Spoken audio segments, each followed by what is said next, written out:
Šiemet Šiaulių kolegija pasirinko beveik 901 kursių. Pirmieji studijų išgyvenimai, pirmieji potyriai ir kitoks, daug savarankiškesnis jauno žmogaus gyvenimo etapas – studijos aukštojoje mokykloje. Pirmo kurso studentas, jis atėjęs rugsėjo 1, žinoma, yra išsigandęs, jam yra visiškai nauja aplinka, o aplinka išties nauja, pradedant nuo to, kad kolegijos struktūra jau skiriasi nuo mokyklos struktūros. Visų pirma, kolegija tai yra didžiulis organizacinis darinys, kuris turi savo visiškai kitokias ir tiek paskirtį, tiek veiklas. Ir galbūt studentam iš pradžių labai sunku suprasti, kur jie atėjo. Jiems sunku suvokti, kas yra fakultetai, kas yra katedros. Na, jie įsivaizduoja, kas yra dėstytojas, todėl kad dėstytojas yra kažkuo panašus į mokytoją. Bet kas yra fakulteto dekanas arba prodekanas arba katedros vedėjas, iš ties jiems yra netaip lengva, nes reikia iš pradžių suvokti, kas tai yra studijų programa, į kurią jis ateina studijuoti, kas tai yra ta aplinka, kas jiems gali pagelbėti, kas jiems gali padėti. Atėję į kolegiją, kaip ir kiekvieną aukštąją mokyklą, pirmakursiai nepaliekami taip likimo valiai.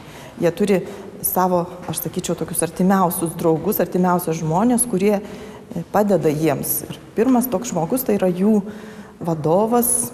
Klasėse, mokyklose tikriausiai jie vadinami klasės auklėtojais, o aukštosiose mokyklose yra kitas, vėl naujas toks terminas, yra kuratorius, kuris yra tikrasis studento draugas ir pagalbininkas. Po to, aišku, studentais labai domisi ir rūpinasi katedros vedėjai. Na, be jokio abejonių, administracijos žmonės, tai dekanai, prodekanai. Galbūt prodekanam tenka daugiau bendrauti su studentais, nes būtent jie rūpinasi studijų organizavimu ir pačiomis studijomis.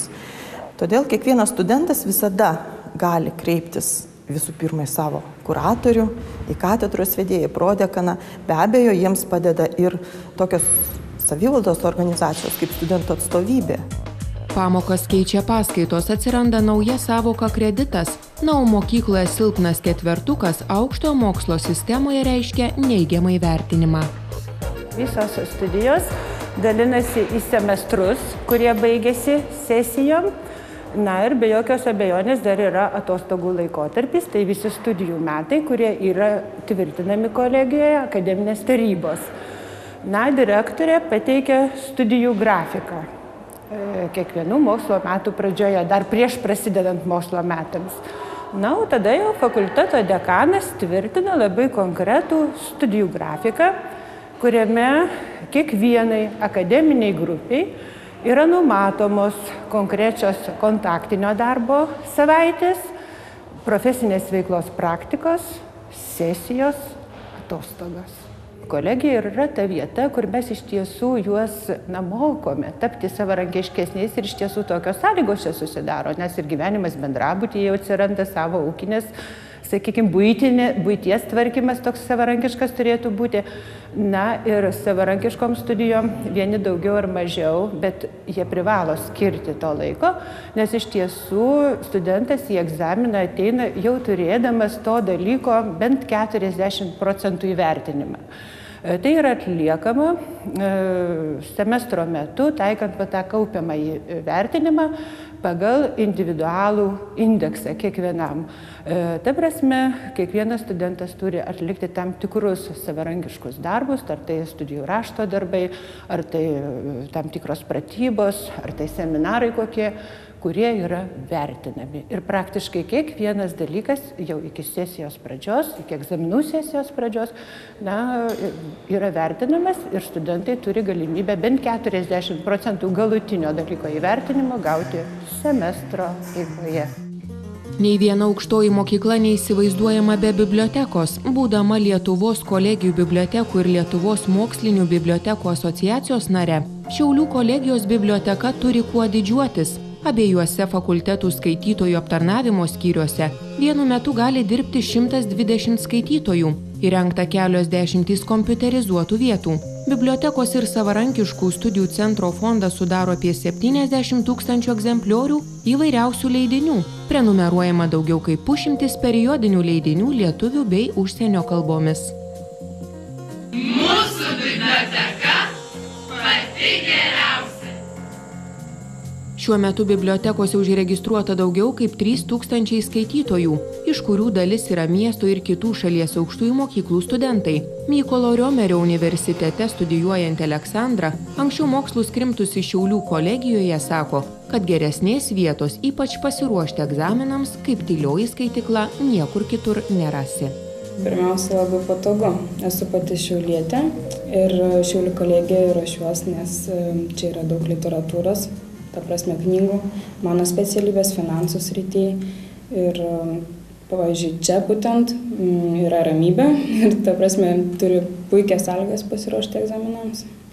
Ar kai čia mokėsi dažnai čia sėdėti, ar jau pamilta ta vieta? Taip, paskutiniais metais ypač, nes rašiau diplominę, čia vykdavo ir konsultacijos su mano diplominė dėstytoja, ta prasme, konsultuodavo ir pati ruošdavausi, nes čia yra taip pat periodika skaitykla, tai jeigu reikėdavo kažkokių straipsnių, aktualių, žurnalų, knygų, čia viskas pat, tai labai patogu. Labai platus pasirinkimas tos literatūros. Pavyzdžiui, kadangi baigiau finansus, tai finansų žurnalai, buhalterijos, kas liečia buhalteriją, tai labai daug aktualių straipsnių galiu savo rasti ir labai patogu ir tikrai platus pasirinkimas knygų. Nes, pavyzdžiui, Romeriai, jeigu reikėtų man pasiimti knygą, tai reikėtų laukti eilėje, nes knygų neužtenka tiek studentų, nei akivaizdinių. O čia kolegijų užsisakius daug knygų specialybės sričiai ir čia pat vietoje galima pasinaudoti, kai aš šiaulietė, tai man labai patogu. Kiekvienais metais bibliotekos fondas papildomas ir kolegijos dėstytojų išleistais leidiniais bei papildoma informacija. Per 5 metus išleidome daugiau nei 130 įvairių leidinių, mokomųjų priemonių, metodinių medžiagų, praktikos užduočių rinkinių, konferencijų, kurios vyko Šiaulių kolegijoje tezių rinkinių. Prieš 2 metus pradėjome leisti ir elektroninius leidinius kompaktiniuose diskuose. Didžiuojamės savo kasmetiniu recenzuojamų mokslinių straipsnių žurnalu Profesinės studijos teorija ir praktika. Mes įtalpiname į pripažintą tarptautinę mokslinių leidinių bibliografinio duomenų bazę Index Copernicus, o taip pat ir elektroninėme Lietuvos akademinių bibliotekų tinkle ELABA. Nuo 2003-ųjų leidžiamas mėnraštis pavadinimu Mano kolegija tapo savotiška aukštosios mokyklos vizitinė kortele. Leidėjai džiaugiasi, kad per tuos metus dienos šviesą išvydo daugiau kaip 100 numerių. Populiarusis laikraštis talpinamas ir aukštosios mokyklos internetinėje svetainėje. Jeigu pirmieji tie numeriai buvo tokie akademiniai, labai rimti, tai laikui bėgant jis pasidarė prieinamas kiekvienam studentui, prieinamas kiekvienam skaitytojui, jis pasidarė linksmas, bet jame yra visa informacija apie Šiaulių kolegijos gyvenimą.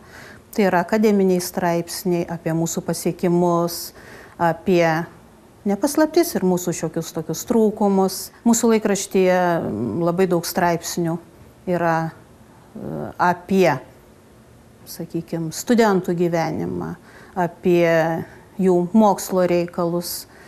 Ir reikia pabrėžti, kad kadangi mūsų studentai gyvena linksmai ir išradingai, aš manau taip kaip ir visi studentai, toks studentų ir gyvenimas yra studijuoti ir studentauti, tai straipsnių yra labai daug ir ypač labai daug straipsnių yra iš turizmo katedros. Įvairiausių čia įdomybių tokių būna. Būna, kad jau straipsnis parengtas, jau praktiškai jį reikia atiduoti ir sugalvoja truputėlį patobulinti, pakeisti informaciją ir jis gali ir iš esmės pasikeičia. Būna ir taip, ir tokių dalykų, bet visumoje tai straipsniai jau būna parengti iš anksto. Po to, kai jau kažkas tai įvyko, kai nuvažiavo, pamatė, sužinojo.